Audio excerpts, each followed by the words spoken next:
नमस्कार, welcome to my channel cooking with Renu Bala. बहुत बहुत स्वागत है आपका अपनी channel cooking with Renu Bala में। सबसे पहले हम अपने व्यूअर्स का बहुत बहुत धन्यवाद, शुक्रिया, थैंक्स करते हैं जो अपना कीमती समय हमारे वीडियोस को देखने के लिए देती हैं, हमें कॉम्प्लीमेंट्स भेजते हैं, कमेंट भेजते हैं।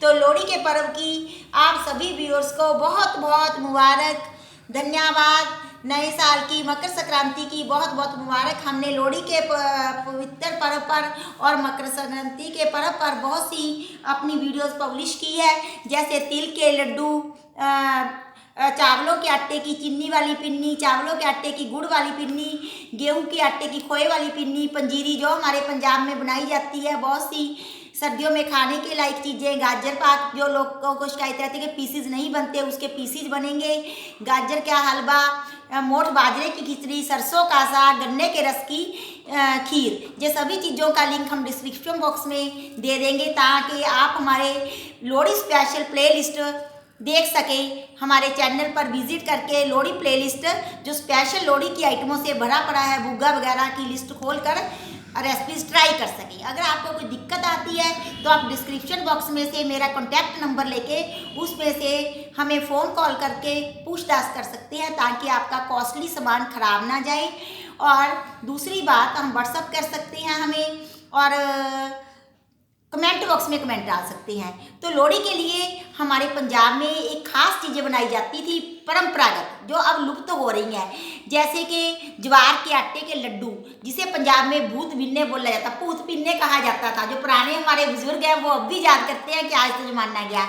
हम उन सभी चीज़ों को जारी रखना चाहते हैं, अगली पीढ़ी तक पहुँचाना चाहते हैं, क्योंकि जो मोटे अनाज होते हैं वे हार्ट के लिए, हमारी बॉडी के लिए बहुत बढ़िया होते हैं। तो उसी कि पुराने समय की याद लाते हुए, हमारे पंजाब की परंपरा को जीवित रखते हुए हम आज को ज्वार के बड़े बड़े लड्डू बनाना सिखाएंगे, जिसे भूत पिन्ने कहा जाता है पंजाब में। तो आजकल भट्टी तो नहीं है, बड़कुंजे तो नहीं रहे जो भट्टियों पे दाना भूनते थे, तो हम घर में ही आपको बनाना सिखाएंगे कि किस प्रकार से आप मैंने ज्वार ली है, साबुत ज्वार, इसे अच्छी तरह साफ कर लिया। अगर धूप पड़ती हो तो आप धोकर सुखा के भी इसे अच्छी तरह साफ कर सकते हैं, नहीं कपड़े से ऐसे अच्छी तरह पोंछ कर इसकी इम्प्योरिटीज निकाल दें, थाल में पाकर इसे कंकड़ पत्थर इसका निकाल दें, और फिर आप इसे हम भूनेंगे।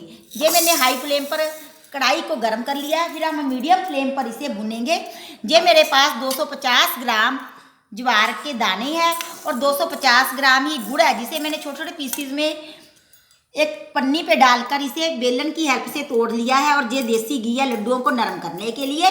अगर आपने घी ना डालना हो तो आप 250 ग्राम ज्वार में क्या डाल सकते हैं, 1/4 टीस्पून मीठा सोडा, जिसे बेकिंग सोडा भी बोलते हैं, घी की जगह पर। देखिए कढ़ाई हमारी बिल्कुल गर्म थी और अब इसे हम भून लेंगे, इसकी खील सी बन जाएंगी। ऐसे हिलाते चलाते हुए हम इसे खूब भून लेंगे। इसको भूनने के लिए पहले हमने कढ़ाई को अच्छी तरह तेज आंच पर गर्म कर लेना है, फिर हमें ऐसे तेज से थोड़ा सा कम, मीडियम और हाई के बीच में फ्लेम को रखते हुए भूनना है। देखिए किसे तिड़ कर कर ये फूल रहे हैं, खिल रहे हैं दाने, जैसे पॉपकॉर्न बनते हैं। हमने कुछ नहीं किया, बस जस्ट इसे साफ करके कढ़ाई में डाला है। देखिए खील बननी शुरू हो गई है। पहले कढ़ाई एकदम से गर्म होनी चाहिए। देखिए फिर मैं इसे लगातार हिलाते चलाते हुए भून रही हूँ। मेरी कड़छी भी गर्म हो गई है। देखिए कैसे आपके सामने, कैमरे के सामने ये फटने शुरू हो गए हैं दाने। बस फटाफट लाना होता है ताकि कहीं से ज़्यादा काले ना हो जाए। मैं आपको भूनने का तरीका बता रही हूँ, फिर हम इसके लड्डू बांधना बताएंगे किस प्रकार से। ये लड्डू सेहत के लिए बहुत अच्छे होते हैं। पहले ज़माने में पुराने हमारे बुजुर्ग ये खूब खाया करते थे। लोहड़ी पर यही चीज़ें बनाई जाती थी। अभी फूफा का ज़माना आ गया कि खोए की चीज़ें बनानी है, ये तिलों वाली देसी घी की गच्चक है जी, और ऊट पटांग चीज़ें चल गई हैं। पहले इन चीज़ों का ही प्रयोग किया जाता था, तभी वे तंदुरुस्त थे। मोटे अनाज हमारी बॉडी के लिए बहुत बढ़िया होते हैं। जो ज्वार होती है इसमें कैल्शियम भरपूर मात्रा में होता है और सर्दियों में इसीलिए प्रयोग किया जाता है। देखिए किस प्रकार से खील बननी शुरू हो गई है। ये दाने आप इस प्रकार से भी खा सकते हैं। ऐसे 1 चम्मच इसमें देसी घी डाल के, नमक और लाल मिर्च पाउडर या काली मिर्च पाउडर डाल के ऐसे भी खा सकते हैं। अगर लड्डू ना बांधने हो तो स्नैक्स के तौर पर ये नमकीन बन जाते हैं। जैसे जब सारे खिल जाएंगे तो नीचे उतार के आप इसमें आधा चम्मच देसी घी मिला लीजिए, नमक और लाल मिर्च पाउडर मिला लिए तो बहुत अच्छे ये स्नैक्स के तौर पर भी नमकीन आप चाय के साथ खा सकते हैं। अगर कुछ भी ना मिलाना हो तो इस प्रकार से भी खा सकते हैं, परंतु हम तो लड्डुओं के लिए इसे तैयार कर रहे हैं।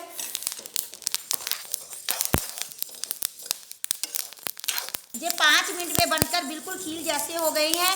अब मैंने गैस का बर्नर बंद कर दिया। मैं इसे ही लगातार हिला रही हूँ। गैस का बर्नर मेरा बंद है ताकि जो खीले नहीं बनी है वो भी बन जाए। बस लगातार हिलाना होता है। 5 मिनट में ये भूनकर बिल्कुल खिल जाते हैं। बस कढ़ाई एकदम से गर्म होनी चाहिए जब हमने डालना है, और लगातार ऐसे हिलाना है। देखिए, नहीं तो ये जल जाएंगे। अब मेरा बर्नर बंद है। मैं इसी प्रकार उस गर्म कढ़ाई में ही सारे दानों को फुला रही हूँ। मैंने कोई केमिकल नहीं लगाया, कोई नमक नहीं लगाया, कुछ भी नहीं किया। सारे दाने अपने आप ही फट रहे हैं। देखिए, ये हमारे अच्छी तरह से दाने भुन गए हैं। अब इसी गर्म कढ़ाई में हम गुड़ को मेल्ट करके उसमें मिक्स करके इसके लड्डू बांधेंगे। पहले मैं थोड़ा कढ़ाई को ठंडा होने देती हूँ, नहीं एकदम से गुड़ जल जाता है।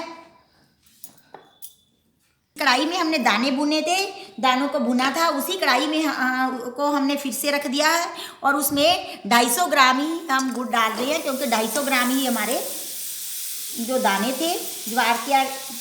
तो अब हम इसे मेल्ट करेंगे ताकि जो हमारा गुड़ है उसमें 1 चम्मच मैं पानी डालूंगी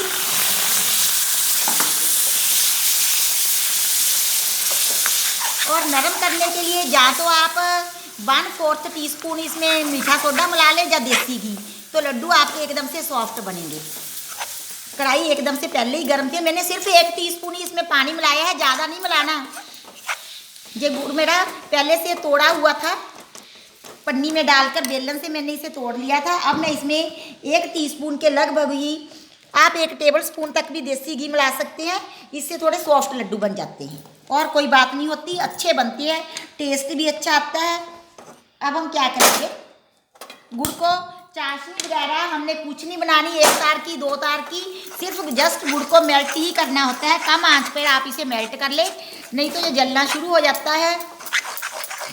हमने तार तूर की चाशनी नहीं बनानी होती जब भी लड्डू बांधते हैं, नहीं तो आपके लड्डू बहुत सख्त हो जाएंगे और दांतों से टूटेंगे नहीं। लड्डू एकदम से सॉफ्ट होने चाहिए। जब भी आप तिल के, गुड़ के कोई भी लड्डू बनाएं तो लड्डू तो एकदम से सॉफ्ट ही होने चाहिए, तभी अच्छे बनते हैं। गुड़ हमारा पूरी तरह से मेल्ट हो गया है, जो 2-3 मिनट में ही मेल्ट हो गया है। इस बात को आपने ध्यान में रखना है। अब गैस का बर्नर कर देंगे बंद, क्योंकि हमने इसमें पानी तो ज़्यादा ऐड नहीं किया, सिर्फ 1 चम्मच मिलाया था।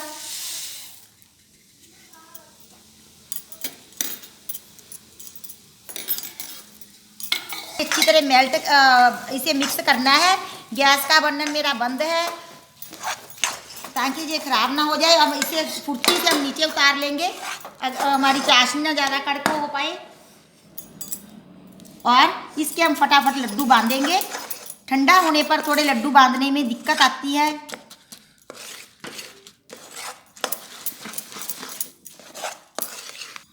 अब हमने थोड़ा थोड़ा पोर्शन अलग कर लिया है ताकि गर्म से ज़्यादा बांधे नहीं जाएंगे लड्डू, तो थोड़ा ठंडा हो जाएगा।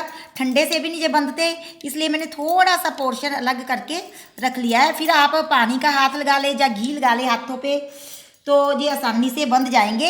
हाँ, एक बात मैं आपको और कहना चाहती हूँ कि मेरी जुबान से थोड़ा स्किप हो गया। जो दाने थे वो मैंने लिए हैं 250 ग्राम, और जो गुड़ 225 ग्राम लिया था। फिर अच्छे बन जाते हैं। वैसे आप 250 भी ले सकती हैं, उससे थोड़ा ज़्यादा गुड़ का टेस्ट आता है। अगर आप 225 ग्राम लेंगे तो देखिए, इस प्रकार से आपने लड्डुओं को बांध लेना है। बहुत अच्छे लड्डू बन रहे हैं।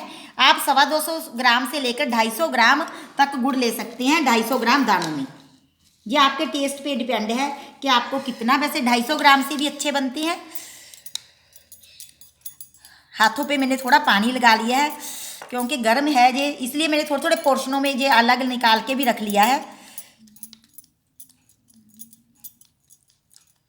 गिल्ला का ये, अगर गिल्ला भी रह जाता है तो थोड़ा कोई मतलब कि इससे फ़र्क नहीं पड़ेगा, क्योंकि ये इतने दिन तो बचते ही नहीं है कि ख़राब होने का इसमें चांस रहे। जब बनते हैं तो सारे परिवार के लोग फटाफट खा लेते हैं। नहीं, आप थोड़ी हवा लगा लें स्टोर करने से पहले। इसे हवा लगाने से टाइट भी हो जाते हैं और ऊपर का पानी भी सूख जाता है। आप इसमें नारियल का बुरादा भी डाल सकते हैं। अगर किसी का गुड़ वगैरह की चाशनी ज़्यादा गुड़ डल जाए तो थोड़ा नारियल का बुरादा भी ऐड कर सकते हैं। वैसे मैंने परंपरागत तरीके से ही सिखाई हैं, उसमें नारियल वगैरह नहीं डाला जाता। बस अपने सभी लड्डुओं को बांध लिया है। आप मेरे को फॉलो करते हुए इसी प्रकार से रेसिपी को ट्राई कीजिए। अगर कोई दिक्कत आए तो डिस्क्रिप्शन बॉक्स में से मेरा कॉन्टैक्ट नंबर लेके आप पूछताछ कर सकते हैं। अगर जिनको तो लगता है कि उसे लड्डू बांधने में बिगनर्स हैं, वो तो 250 ग्राम दानों में 250 ग्राम भी गुड़ डाल लें। अगर जिन्हें लगता है कि वे आसानी से बांध लेती हैं, वे 250 ग्राम अगर ज्वार लेते हैं 225 ग्राम गुड़ ले लें। आप इसमें नारियल का बुरादा भी ऐड कर सकते हैं। अगर आपको लगे चाशनी जो बिगनर्स है थोड़ी ढीली हो गई या कम ज़्यादा गुड़ है तो उससे टेस्ट भी बढ़ जाएगा। वैसे मैंने तो परंपरागत तरीके से सिखाए हैं गुड़ और ज्वार के दानों के लड्डू। ये लड्डू सेहत के लिए बहुत फ़ायदेमंद होते हैं और लोहड़ी के पहले ज़माने में ख़ास तौर पर बनाए जाते थे। तो आप मेरी रेसिपी को ज़्यादा से ज़्यादा लोगों में शेयर कीजिए, लाइक कीजिए और मेरे चैनल को सब्सक्राइब कीजिए और हमें कॉम्प्लीमेंट्स भेजिए, कमेंट्स भेजिए ताकि हमारा उत्साह बना रहे। और एक बात और ख़ास मैसेज, पानी की बचत कीजिए, ज़्यादा से ज़्यादा प्लांट्स लगाइए। मेरी रेसिपी देखने के लिए, कीमती समय देने के लिए बहुत बहुत धन्यवाद, शुक्रिया, थैंक्स। अब मिलेंगे हम अपनी नेक्स्ट वीडियो में, तब तक के लिए बाय बाय। लोहड़ी को एंजॉय कीजिए, मकर संक्रांति को एंजॉय कीजिए। बहुत बहुत मुबारक।